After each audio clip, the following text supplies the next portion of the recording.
We are tired of the oppressive taxation and debt that we are enduring.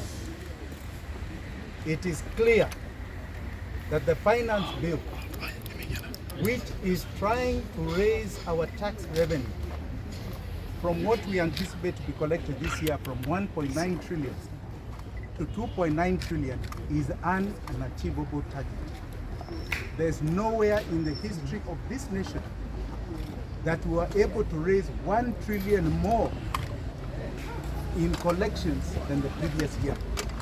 We have never done so, and it's not going to be achieved. Anybody that is attempting to pass this bill is passing a target that is fake.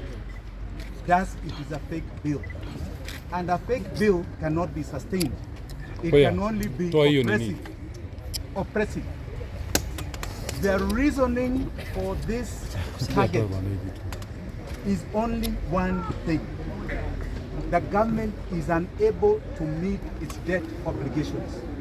This coming financial year, the government is supposed to pay 1.7 trillion in tax, in debt repayments.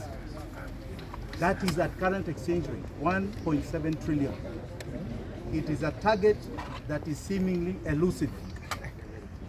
Today, as we are talking, of every 100 shillings the government is collecting from our taxes, 80 shillings is going to debt payments. It is unsustainable. We cannot survive. Ghana rescheduled at 70. Sri Lanka collapsed at 90. Lebanon at 80%, 80 shillings to 100 going to debt like we are. We cannot sustain this anymore. We must ask ourselves what this is about, because this money is no longer coming back to Wanjigi and Murara. It is not, it is going out. Now, we have three choices and three choices alone, not the raising of tax. It will not work. We have three choices. One, we reschedule the tax, we reschedule the debt. That is the number one option. And I can tell you it is a very difficult one, because you have three pockets of debt. The second option is to say we can't pay. We can't pay. We default on this debt. And even that has consequences. But it is also a solution. Nobody should see it like it is the end of the world. It is not. Ghana defaulted in December when they had reached 70% of their revenue, 70 shillings of 100 going to debt. They defaulted in December, and they went through something called debt distress exchange, which in its own way had ramifications on every single sovereign. People had to take a haircut on their savings, on the money they had in their accounts, 30%. Banks had to change bonds to the extent of 30%. You cut off. Then you have the third option. We have investigated this debt. And over the last 10 years, debt has been taken in this country without our approval through Parliament. Our debt is anchored in the appropriations bill development, and Parliament only passed debt of 2 trillion shillings over the last 10 years. Only 2. So we did our hisab, 2 trillion. There was a carryover of Kibaki, 4.3 trillion. Then we looked at appropriations recurrent, which shows our debt payments. We have paid from our taxes 5.6 trillion in debt payments. So as far as the laws of Kenya are concerned, Kenyans are owed 1.3 trillion shillings. We owe nobody anything. We owe nobody anything according to our laws. And that is what we are saying is the option we should be taking, so that this pain is removed from us and removed from us totally. This is where we are sometimes going for beautiful. You see, Parliament only approved 2 trillion. So they should be asking themselves, what is this debt ceiling they are raising? what is this debt repayment? They should look at the recurrent appropriations and ask what are these debts that are being paid when we are owed money. They can do it during this budget process instead of raising our taxes. Deal with the debt, we all have money back in our pockets. We will not raise taxes. What can Wanjigi do right now? Well, Wanjigi must petition the MP. That is the first thing. That is the first thing. The other Wanjigi must go and demonstrate that they are the sovereign. We must go and make sure that Parliament has heard our voice loud and clear, that we are determined to make sure that this burden is not passed on to us for generations to come. Our time to say no has now come. Hii deni hatutalipa, hatuna deni, we want our money back 1.3 trillion. Okay? That is where we are. Then there's the other option, which I'm very glad to see Senator Mtata has done. He has gone to court to say we are owed money. We are not going to pay.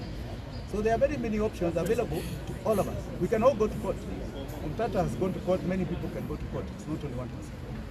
That is the option. I want to just make sure that I'm making sure Kenyans are aware of their current state, and we must say no more to rise of taxation and no more to debt payments. We have a credit, it must come back. You've spoken about the petition that you're supposed to do either today or I don't know tomorrow. What are we expecting from the petition? The Parliament has put out a public participation notice in relation to the debt ceiling. And in that petition, we are going to be putting forward our forensic audit of the debt, saying you should not be raising debt ceiling, you should not be making any more debt payments, you must be claiming back our money. That is what we intend to do. And on top of that, we also want to put a ceiling and suggest a ceiling, which must be, we must not be over 25%, or a maximum of 30% of our revenue going towards any debt payment. In one sentence, where are we as a nation? Tuko kwa ICU. I can assure you we are in economic ICU. Umeshika? Yes.